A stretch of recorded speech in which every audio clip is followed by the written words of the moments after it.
Noong bata pa ako, marami na akong pangarap. Gusto kong maging piloto at lumipat-lipat sa kalawakan. Gusto kong maging doktor para gamutin ang mga may sakit. Gusto kong maging presidente para makatulong sa taong bayan. Nung high school ako, gusto kong maging valedictorian. Walastik, buti nga pumasa pa ako eh. Puro palakol grades ko. Nung college ako, gusto kong maging artista.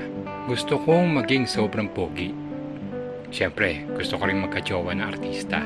Mga 3. Pero, hindi sabay-sabay ha. Series, kumbaga. Habang tumatanda ako, na-realize ko na hindi pala madali matupad ang pangarap. Kailangan sobrang swerte mo o sobrang tiyagaan nyo sa mga bagay-bagay. Walang natupad sa mga pangarap ko. Ilang dekada lumipas, nangarap akong gumala ng Pilipinas. Di ba sabi nga, huwag maging dayuhan sa sariling bayan. Gusto kong lumabas naman ng Metro Manila. Gusto kong mapuntahan ang Pagpupol at ang Abari. Gusto kong makita ang magandang baler, umakyat sa malamig na Baguio, o mas malamig na Atok. Gusto kong kumain ng isda sa Alaminos, o makita ang ulo ng Apo. Pinangarap kong sumakay ng barko at makita ang Mindoro. Makausap ang mababait na tao sa Iloilo, Bacolod at Dumaguete. Pangarap kong makapunta sa Mindanao, makilala at makadaupang palad ang mga kapatid natin sa Bangsamoro. Bumiyahe na parang walang katapusan na kalsada mula Pagadian hanggang Cotabato hanggang General Santos. Kumain ng durian sa Davao.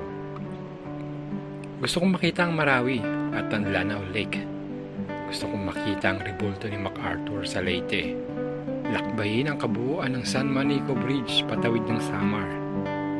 Gusto kong matikman ang maanghang na ice cream ng Bicol. Gusto kong maranasan lahat ng ito. At ito ang ikikwento ko sa mga kaibigan, pamilya, anak, apo, at kung sino pa ang handang makinig sa mga kwento ko. Pero hindi mangyayari to kung pahiga-higa lang ako at puro pangarap. Wala akong GoPro, wala akong Insta360, wala akong drone, wala rin akong magarang sasakyan. Pero nasa akin ang lahat ng kailangan ko. Lumang phone, simpleng motor. Sapat na siguro yon para makagawa ko ng kwento na pwede ko balik-balikan at ipayukyabang na nakilala ko ang Pilipinas. Nais ko kayong pasalamatan kahit man lamang isang